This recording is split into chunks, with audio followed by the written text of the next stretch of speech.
वहां मजलिस नाम का एक बहुत बड़ा स्पीड ब्रेकर लगा हुआ है। टीआरएस और एमआईएम का गठबंधन तेलंगाना के फायदे के लिए नहीं, अपने फायदे के लिए किया गया है। भारत माता का अपमान करने वालों और संविधान को ताक पर रखकर आरक्षण की बात करने वालों का ये घालमेल सिर्फ वोट बैंक की चिंता कर सकता है, तेलंगाना की कभी नहीं कर सकता। टीआरएस पार्टी जो मजलिस के साथ इलू इलू कर रही है, बैठेगा। भारतीय जनता पार्टी का मुख्यमंत्री आएगा तो तेलुगु सम्मान के साथ तेलुगु को एक समर्थ राष्ट्र बनाने के लिए काम करेगा। अगर तेलंगाना में भारतीय जनता पार्टी की सरकार बनती है तो मित्रों, ओबीसी को यहां से वैसे ही भागना पड़ेगा जैसे हैदराबाद से निजाम को भागने के लिए मजबूर होना पड़ा था। क्या आप भी देश और दुनिया की खबरों से रह जाते हैं बेखबर? तो सब्सक्राइब कर लीजिए हमारे HT न्यूज चैनल को और बेल आइकॉन को दबाना मत भूलिएगा। अस्सलाम वालेकुम नाज़रीन, मैं आपका दोस्त नादिर अली हैदराबाद टिप न्यूज में आपका खैर मकदम करता हूं। आज हम बात करेंगे दो सरकार की। एक सरकार मस्जिद तोड़ती है, मंदिर बनाने की है। दूसरी सरकार मस्जिद और मंदिर दोनों बनाती है। इसके चलते AIMIM MLA अकबरुद्दीन अवैसी जो तेलंगाना के चीफ मिनिस्टर से एक खास मुलाकात करे प्रगति भवन में, वहां पर मुलाकात कर महाकाली टेम्पल जो लाल दरवाजे में है वहां का फेस्टिवल बोनालू है, जिसके चलते ज्यादा से ज्यादा पब्लिक जो आती है वो फेस्टिवल में पार्टिसिपेट करती है, जिसका वो जगह है 100 गज पर, जिसको जगह और बड़ी करने के लिए और उसका जो कैंप है वो फेस्टिवल के टाइम पर जो कैंप है वो कैंप बढ़ाने के लिए CM KCR के इल्म में लाए वो चीज, जिसके चलते कराए 10 करोड़ मंदिर के काम के लिए। दूसरी जगह अफजलगंज की मस्जिद जिसके लिए 3 करोड़ रुपए सैंक्शन कराए। यही तेलंगाना सरकार है जो गंगा जमुना तहजीब करी है। इसके चलते हम आपको बतलाएंगे एक 10 महीने पीछे का वीडियो। टीआरएस और MIM का गठबंधन तेलंगाना के फायदे के लिए नहीं, अपने फायदे के लिए किया गया है। भारत माता का अपमान करने वालों और संविधान को ताक पर रखकर आरक्षण की बात करने वालों का ये घालमेल सिर्फ वोट बैंक की चिंता कर सकता है, तेलंगाना की कभी नहीं कर सकता। वहां मजलिस नाम का एक बहुत बड़ा स्पीड ब्रेकर लगा हुआ है। मूसी नदी के एक तरफ तो विकास दिखता है, लेकिन दूसरी तरफ हैदराबाद की स्थिति जस की तस है। वहां न गलियां सुधरती हैं और न ही नालियां सुधरती। आप इसके अंदर सुने prime minister of India Narendra Modi ने क्या किया। कह रहे हैं स्पीड ब्रेकर मजलिस है।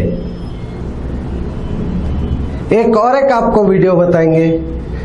उत्तर प्रदेश के चीफ मिनिस्टर योगी आदित्यनाथ ने क्या कहा। अगर तेलंगाना में भारतीय जनता पार्टी की सरकार बनती है तो मित्रों, ओबीसी को यहां से वैसे ही भागना पड़ेगा जैसे हैदराबाद से निजाम को भागने के लिए मजबूर होना पड़ा था। आप इन्हें भी सुन लिए। अब आप फैसला करिए, गंगा जमुना तहजीब कौन कायम रखे, मोदी सरकार या KCR सरकार। यही है अकबरुद्दीन अवैसी, जिसको नेशनल मीडिया बोलती है भड़काऊ भाईजान। केंद्र सरकार हैदराबाद के इंफ्रास्ट्रक्चर को, यहां की मेट्रो को ओल्ड हैदराबाद में भी गति देना चाहती है, लेकिन वहां मजलिस नाम का एक बहुत बड़ा स्पीड ब्रेकर लगा हुआ है।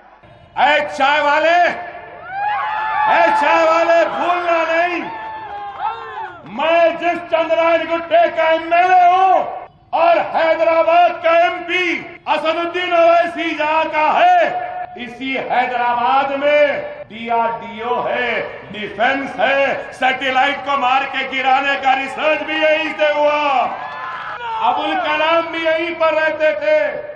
टीवी पर आकर हमारे मुल्क के साइंसदानों की कामयाबी का एजाज जो खुद लेता है ना, वो भी हमारे पास ही हुआ।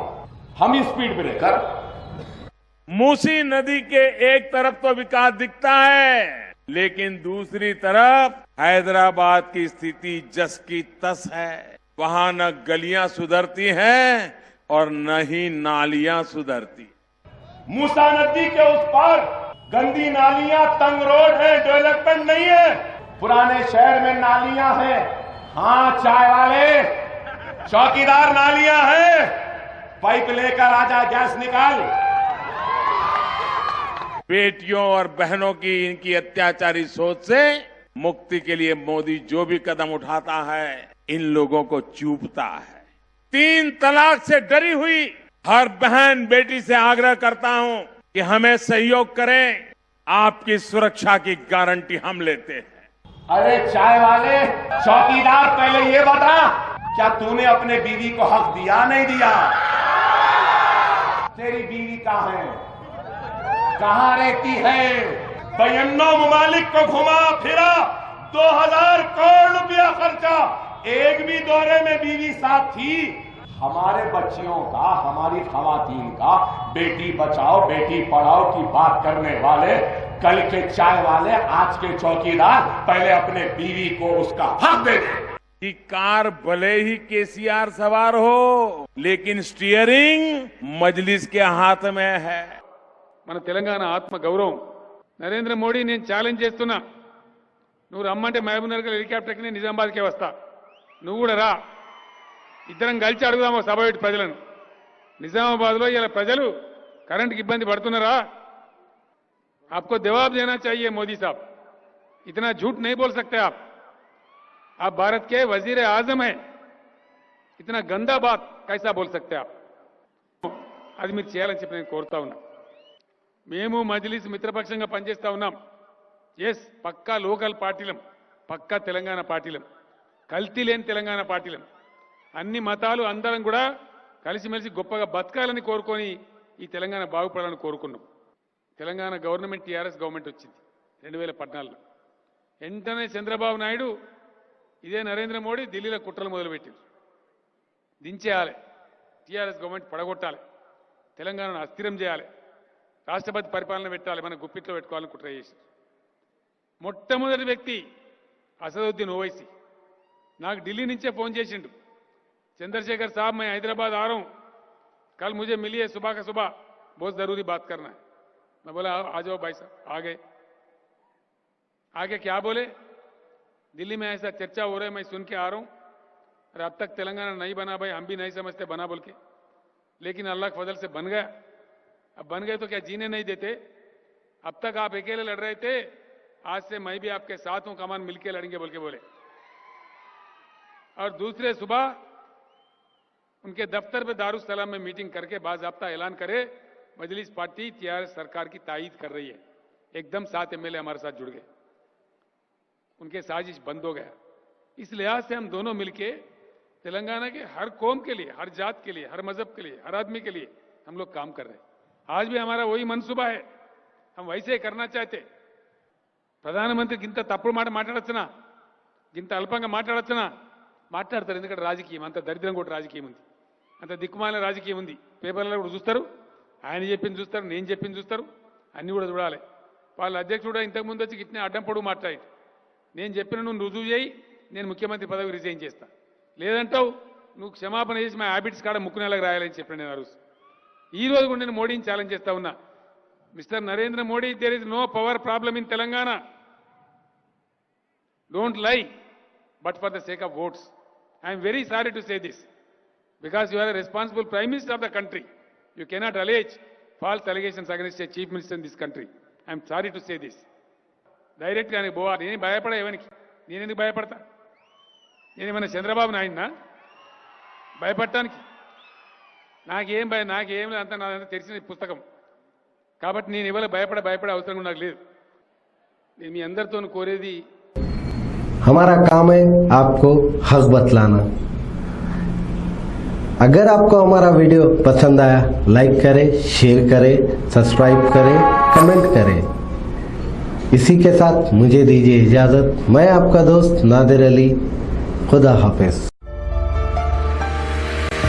बहनों और भाइयों, चांद सितारों जैसे चमकते दमकते जेवरात आपका इंतजार करते हैं MS ज्वेलर्स के शोरूम पर। कुवैत, तुर्की, सिंगापुर, कलकत्ता और मुंबई की शानदार डिजाइन्स के बेहतरीन जेवरात आपके इंतजार में। हसीनाओं के हुस्न को करे दोबाला 916 हॉलमार्क ज्वेलरी। MS ज्वेलर्स के जेवरात बाजार से कम दाम में। MS jewellers opposite Apollo hospital, Hyderguda, Basheerbagh, Hyderabad.